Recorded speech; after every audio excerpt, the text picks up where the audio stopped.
భూమిపైకి రాగానే సునీత విలియమ్స్ను ఎక్కడికి తీసుకెళ్లారు? బయటకు ఎప్పుడు తీసుకొస్తారు? నాసా వ్యోమగామి సునీత విలియమ్స్ నేడు భూమిపైకి చేరుకున్న సంగతి తెలిసింది.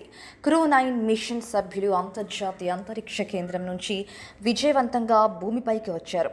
దాదాపు 9 నెలల పాటు సునీత విలియమ్స్ అంతరిక్ష కేంద్రంలోనే ఉన్నారు. ఇలా 9 నెలల తర్వాత ఈమె భూమిపైకి వచ్చిన వెంటనే తనని ఎక్కడికి తీసుకెళ్తారు? తదుపరి ప్రాసెస్ ఏంటి అనే విషయంపై చాలామందికి సందేహాలుంటాయి. సాధారణంగా భూమిపైన గురుత్వాకర్షణ శక్తి ఎక్కువగా ఉంటుంది. అయితే పైకి వెళ్లే కొద్దీ గురుత్వాకర్షణ శక్తి లేకపోవడంతో గాలిలో తేలియాడుతూనే ఉండాలి. ఇలా స్పేస్ నుంచి కిందకు వచ్చిన తర్వాత ఇక్కడ వాతావరణ పరిస్థితులకు అలవాటు పడాలి అంటే కాస్త సమయం పడుతుంది. దీనికోసం ట్రైనింగ్ కూడా తీసుకోవాల్సి ఉంటుంది. దీనికోసం నాసా ఒక రిహాబిలిటేషన్ ప్రోగ్రాం రెడీ చేసింది. ఇలా భూమిపైకి వచ్చిన వెంటనే వారిని మెడికల్ టెస్ట్ల కోసం నాసా రీసెర్చ్ సెంటర్కి తీసుకెళ్తారు. అక్కడ వారికి కండరాలు, ఎముకలు, రక్త ప్రసరణ పనితీరును చెక్ చేస్తారు.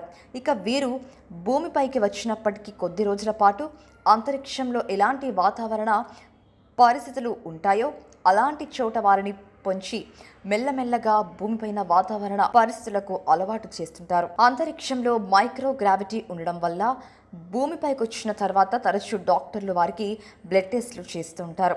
ఎక్కువ రోజుల పాటు స్పేస్లో ఉండడం వల్ల కండరాల పనితీరు పూర్తిగా తగ్గిపోయి ఉంటుంది. ఎముకలు పట్టుత్వం కూడా కోల్పోయి ఉంటాయి. మొదటి రోజులో సునీతకి స్పెషల్ ఫిజియోథెరపీ, ఎక్సర్సైజ్ చేయిస్తారు. దీనివల్ల ఆమె బ్యాలెన్స్, కండరాల బలం తిరిగి వస్తుంది. మొదటి వారం చాలా ఫాస్ట్గా పరిగెత్తించడం, నడవడం, బరువులు ఎత్తడం వంటివి చేయించరు. అంతరిక్షంలో నెలల తరబడి ఉండడం వల్ల గుండె రక్తాన్ని పంపు చేయడానికి ఎక్కువ కష్టపడాల్సి వస్తుంది. ఇక భూమిపైకి వచ్చిన తర్వాత గుండె పనితీరు కూడా మారడం వల్ల రక్త ప్రసరణ రేట్లో కూడా మార్పు వస్తుంది. తద్వారా నీరసం, అలసిపోవడం జరుగుతుంది. అందుకే వారికి ప్రత్యేకమైన డైట్ ఇస్తూ ఉంటారు. ఇక భూమిపైకి వచ్చిన తర్వాత గుండె పనితీరు కూడా మారడం వల్ల రక్త ప్రసరణ రేట్లు కూడా మార్పు వస్తుంది. తద్వారా నీరసం, అలసిపోవడం జరుగుతుంది. అందుకే వారికి ప్రత్యేకమైన డైట్ ఇస్తూ ఉంటారు.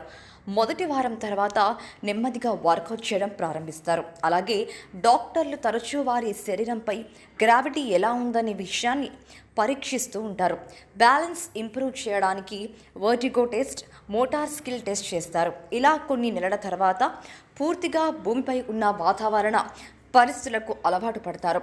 ఇలా కొన్ని నెలల తర్వాత తిరిగి సునీత విలియమ్స్ బయటకొచ్చి ఎప్పటిలాగే తన విధులను నిర్వహించవచ్చు.